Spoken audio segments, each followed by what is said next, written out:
after David and Archer spoke yesterday, talking about 0 to 10 million in 9 months and running ads and how it was just, they scale like crazy, I got a bunch of people coming up and asking me, how'd they do that? Like, if it wasn't just the ads, because they were saying it's not just the ads, there was a whole bunch more to it.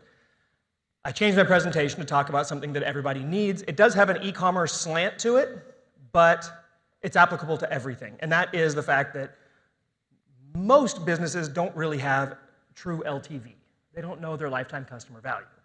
And there's statistics that back it up, and they also don't know their own retention times. They don't know things like that. So we're going to talk a little bit about that and how you guys can automate that so that you can actually scale, because that's what everybody wants. Obligatory family pick, that was us doing Halloween. We were a skeleton family. I got to wear a tie, so it's kind of cool. And that is a mermaid skeleton. My daughter wanted me to tell you that it is a mermaid skeleton, not just a skeleton, because she has no legs. So that was important, and that's a T-Rex. All right, so the real secret to scale. All right, so everybody wants to scale. Actually, our name is Build, Grow, Scale. Everybody asks me if I sell pot. Do we grow? And I'm like, no, that's just one word out of 3. Like, we have nothing to do with cannabis. But that's what people ask me. Jed put us into high-risk processing because he thinks we sell drugs. But that, Then we got scale. And out of everything that our company does, building, growing, and scaling, everybody wants to scale. That's the sexy word. Everybody thinks, oh man, I registered my LLC, I'm ready to scale.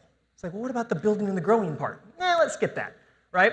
So there's actually one real true secret to scale before you can scale, and that's that you need to optimize before you maximize, okay? What's the point of putting a high-performance engine into your car if it doesn't fit and your tires are flat? Maybe air up your tires first, right? Yet everybody wants to just jump to the front of the line and start trying to dump more money into marketing. Your clients do the same thing, right? Yet everything under the hood is broken. Now, the most common reason that businesses fail to scale is not that they're not adding enough new customers, okay? It's that they suck with the customers that they do have, right? You're not keeping the customers. In the e-commerce space, it's really bad. Roughly 90+% of e-commerce stores sell to their customers only once, okay? Now, in the e-commerce space, that really sucks because most AOV, average order values, are below $100. Well, if your average order value is $100 and you sell to your customers once, what's your lifetime customer value? $100. Well, actually less than that, because you will have a lot of money that has to come out of that front end, right? Now, other businesses are just as bad and just as guilty of this. Dave works with a lot of coaching people. They sell one info product to the guy, and then that's it. They have to go find new people to sell to, instead of building out the ascension funnel and actually leveraging and moving people up the ladder, right? So when you have a business like this, this is what your business looks like on the teeter-totter. Your cost to acquire a customer is higher than your monetization. This is your daughter's problem. That's why she's capped out. She can't scale. She's still stuck in a growth phase, but she's hit a threshold, right? Her cost to acquire is high. She has a low AOV, which is not bad for her product, but it's a problem for growth. When you don't have money coming in, you can't afford to acquire a customer. The laws of traffic, the laws of customers, like Dan Kennedy says, he who can afford to pay the most to acquire a customer wins, right? Well, if you look like this, you can't afford to pay for the customers you're already getting. That's why you're stuck, okay? Now, 80% of e-commerce businesses, most e-commerce businesses spend 80% of their budget on acquisition. 42% of e-commerce businesses have no clue or way to measure their actual lifetime customer value. They don't know what it is. And it's not just e-commerce businesses. Before I really did exclusively e-commerce, I worked with funnel businesses, service businesses, everything. I built a massive service business and sold it. None of these people know their lifetime customer value. They don't even know their retention period. They don't know their average repeat purchase rate. They don't know any of this stuff. They just know top line, right? Why is this the case? Well, it's because you're too busy doing a bunch of other shit and not paying attention to what's important. But in a picture, it's this. We all know that the real things that move a business are underneath the surface, right? But what we focus on, top line, you focus on the front end of your business, the acquisition of customers, because that's sexy, it's something you think you can control, and the other stuff takes a whole lot of work, and you don't feel like you guys can do it or know how to do it, so you just ignore it. right? And that leads to treading water, right? You gain a customer, but you also lost a customer because you didn't do anything with the customers you already had. Okay, so you basically get tired, you tread water, and you go nowhere. And that's why you're stagnant at $50K a month, right? The way do you solve this, okay, is by focusing on the other thing. You could also call this the Pareto principle, 80-20, the golden rule, whatever. Focus on the biggest part, okay, which is the back end of your business. The magic of a back end, okay, not just a nice, sexy butt, but like the actual back end of a business. And yes, I wanted you guys to look at my butt because I have a very sexy butt. But I'm talking about doubling and tripling the size of your business in a matter of weeks. Oops, let's go back. In a matter of weeks, without generating more traffic, without new customers, and with only a marginal increase in your operational costs. How? Think about this. What if every one of your customers that you've ever sold in your lifetime bought one more time from you tomorrow? Boom, your business doubles, right? This can happen. Obviously not every customer, but a percentage of your customers. Also, a percentage of your customers will escalate. Roughly 1/3 of each customer level will ascend to the next highest level in pricing that you want to sell them. That's why Dave is talking about 100K programs and 50K programs, because you have to keep escalating your customers. That's why continuity is so powerful, because it gets them on a subscription model that gets them to keep paying you constantly. Now, the key to maximum back-end return on investment is that you got to learn how to do it automated, because let's see, Ronnie was making fun of Bart trying to be everywhere, right? Was that Ronnie making fun? Yeah. You can't be everywhere, right? You also can't do everything in your business on an active basis. If you don't have some automation help, like G was talking about, right? You got to automate, then you're not going to be able to do it. So in our case, working with e-commerce businesses, they got enough to do, just like you guys do. So what we've done is, how do you work on developing an automated process through multiple modality communication that will allow you to maximize back-end revenue without having to do the active work to get it. So you set it up once, it comes in over time, right? So automated visitor and buyer segmentation is key. I'm actually not talking anything about BGS today. I just wanted to teach you guys something. So I'm going to use up all my time doing this. So this is the customer life cycle. And have you guys seen a graph like this before? Right? Most of you guys should have. If you don't know your customer life cycle, that's a real problem. So the customers are always in the act of either coming in or going out. Once they reach the top of that bell curve, it's a slippery slope one way or the other. And the thing is, you've got prospects, new customers, existing customers, and lapsed customers. Along that bell curve, you also have 12 opportunities for automated, well, actually more than 12, but 12 basic campaign types that can be automated in your customer and prospect follow-up to generate massive, massive revenue. Just like anything though, not all visitors, not all customers are created equal. And they also have different needs, wants, desires, right? So you need to communicate to these people individually in different ways. The dots at the top are the 12 campaign types. Then you see the different phases of the life cycle and then the type of segmenting that they're in. So that allows you to go from low monetization, high acquisition cost, to where your acquisition cost is low and your monetization is high. If you want to scale a business, this is what your business needs to look like. Why? When you start scaling, what happens to your acquisition cost? It goes up. It never goes down, does it? Because you keep having to cast wider and wider and wider rings to get more and more traffic, right? Doesn't matter if it's offline or online businesses. Your acquisition cost will never go down once you start scaling. So if your acquisition goes up, your monetization better be bigger than enough to cover it. One of the rules of thumb in terms of online advertising is that you should be able to spend up to your 60-day LTV on the front-end acquisition of a customer at a minimum. The companies that can do more are the ones that kick ass. Who knows Guthrie Ranker? You guys heard of them? Kind of big, right? One of our clients. Guthrie Ranker used to own Proactive, which was the largest acne subscription company in the world. Why did they do so well? Well, because they went negative 9 months on every new customer. What competitor can keep up with that? None. They knew their numbers, they knew their LTV, and they knew they could go negative on every customer for 9 months to win that customer. That is when their company looks like this. They can afford it. They know their numbers. So the true asset is the customer. Why do you guys all ignore your customers? right? Very few businesses are actually really good at getting their customers to buy again, okay? Here's the thing. Your customers want to consume. They're going to consume, so either they can buy from you or they can buy from someone else. Might as well buy from you. Plus, you all know that it's cheaper to resell to an existing customer than it is to try to acquire a new one, right? It's actually 5 to 7 times more expensive to acquire a new customer. The thing about your back-end follow-up is that you need to be focused on customer centricity, looking after the right customer the right way, okay? So how most brands do it, and this is being generous. They have a cart abandonment or a, hey, come back, we're leaving, and usually it's whatever the platform they're on. It's an automated system that's not optimized and it just sucks, but they do it. They also do an abandonment like, hey, come back, opt in for our newsletter, or send them a campaign saying, come back to our website if they're on a newsletter. And then they say, welcome, you're a new customer. Thank you, we love you so much that we're promised to ignore you forever after that.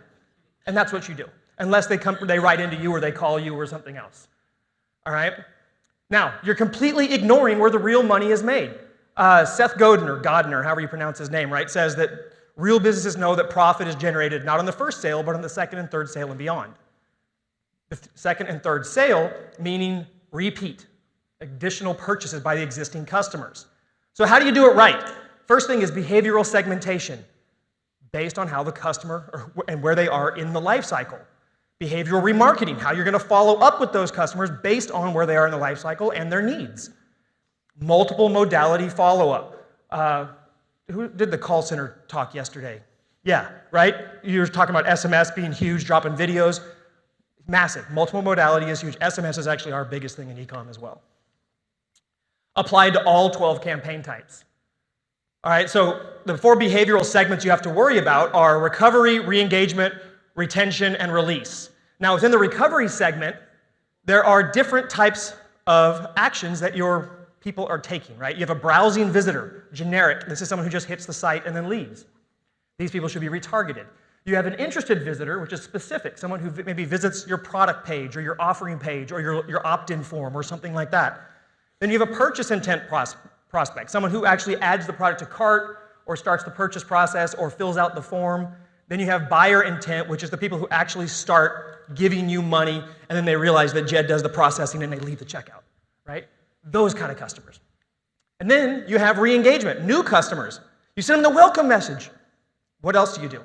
You know that 15% of your customer base is willing to purchase from you again, even before receiving the service or product they purchased? So if you ship them, you buy a new purse, we ship it to you, 15% of the people who buy that purse are willing to buy another purse before they even get the purse that they ordered. Okay? Why not offer that to them? VIP customers, you have your whales. Make them bigger whales. Okay? Get them to continue to raise the AOV of your company. Retention, referral and rewards customers. Okay? Getting your customers to feel special. Make them want to feel like you actually care about them. And then they'll buy more from you. Okay? This is huge. Who has the Starbucks app on their phone? You're in a rewards program, right? We're all in those programs. There's a ton of different ways to do it in your business, and a lot of you guys leverage referrals. Who pays a referral commission if someone hooks them up? Okay? You're doing it. Okay? Do it more. Then you've got release, inactive customers. Okay? Inactive customers, they're on the end of your life cycle. There's 2 things that can be done there, though. Some customers, a percentage of them, the longer you wait, the longer it's going to take, or the harder it's going to be, but a percentage of them can be reactivated in the product lifecycle. You can restart their customer journey with you by sending them the right series of messages where it's like they're not lapsing because they don't like you, they're lapsing because life got in the way or you suck at following up with them. But you can have a chance to restart that. 1 message, 7 messages, whatever it takes, restarts that customer buying process, and now you've saved a customer who will then buy from you more instead of having to go try to acquire a new customer from cold traffic. Behavioral remarketing. Now you got your segments, you take it into the remarketing. Okay? Effective communication based on the segmentation that we just laid out. Okay? So you need to market to each segment differently. So obviously prospects are different than new customers versus existing customers versus lapsed customers. Each of these little remarketing segments you want to break down into further segments based on purchase behavior, key customer centricity metrics. So purchase behavior would be maybe your customers who buy a specific item from you are more likely to do, they're more likely to lapse 60 days later. So we want to treat them slightly differently. This is, again, knowing your data. Then we're going to treat them differently than a customer who buys product B who lapses, in your traditional life cycle of 90 to 180 days. Okay, now the centricity metrics that you want to focus on per segment, obviously conversion rate. Every one of those segments will convert differently. They'll also each have a different average order value and or cart value. They also have different latency and frequency of purchases. Your highest level people have a much shorter latency and a higher frequency of purchase than your lowest level customer. Okay, they also have the highest AOV and the highest LTV. There is a test that we did. I'm trying to think of which company it was. I can't remember. But anyway, basically ran some data tests, and they found out that the customers that it's the whale one. Which one? Remember where they showed that like less than a fraction of 1%. What was the? So basically, they found out of all these 270 some odd thousand transactions, less than 1% of the transactions made up over 45% of the revenue. That's a big deal, right? But they're not speaking to those people special. Those people deserve, you should be mailing them shit in the mail, you should be visiting their house, giving them back massages, like you should be taking care of those people because they will buy even more. I'll find the stat and share it in the group because it's actually a really cool test. Anyway, there's 12 campaign types. All right, browser abandonment, cart abandonment, new subscriber, checkout abandonment, welcome, upsells, latency, frequency, cross-sells, VIP, reward, win-back, inactive. Okay, all of those are automated. They can be set up via email, text, and even Facebook Messenger. Okay, you can even tie in a phone call, right? You could have all different types of modalities going on. Email is not enough anymore. Okay, not enough at all. But the combination of the three gets really, really powerful, and you could layer the messaging to make sure you're hitting the people when you need them, okay? The reason I'm even talking about this sounds like a hell of a lot of work, and it is, but all you have to do is set up one, and then get that one going, and then when you have more time, you set up the next one, and then the next one. And the cool thing is that this creates leveraged growth, because every time a new customer comes into your funnel or a new prospect, they'll eventually go through all of that. So whereas right now you have none of that, your LTV is, let's say, $100. You get another campaign set up, now your LTV is $150, $160. Every customer that comes through following that will have that higher LTV average, okay? It creates basically, geometric growth. So it can be super, super powerful. And what's even crazier is your upsell, your latency frequency, your cross-sell, your VIP, your rewards. That doesn't have to just be one campaign. If you have multiple products, you could have multiple cross-sell campaigns. You could have different upsell campaigns. You can have your promotional campaigns based on holidays. Black Friday, Cyber Monday's coming up. Actually, I've got a cool give for you guys relating to that. So the thing is, this can really build out massive, all right? And I mean really massive. Okay, so these are the modalities you should be using at a minimum, and I mean SMS. If you really want to get fancy, talk to these guys about phone and having a team call, because that's even better, especially your whales. Get on the phone with your whales. They are worth bank, and they will spend more money with you, and they deserve to be treated good. There's Archer looking pretty with his girlfriend. He broke up with this one and married a really pretty girl, so this was his ex-girlfriend. But anyway, so Archer and David actually implemented everything that we said, okay? They were getting 18% of their daily revenue from our automated flows. You guys got higher than that, though, once you set them all up, right? Yeah. Now, email alone can actually account for as much as 30% of your ongoing daily revenue if you get it set up correctly. Most people don't even get 5%, though.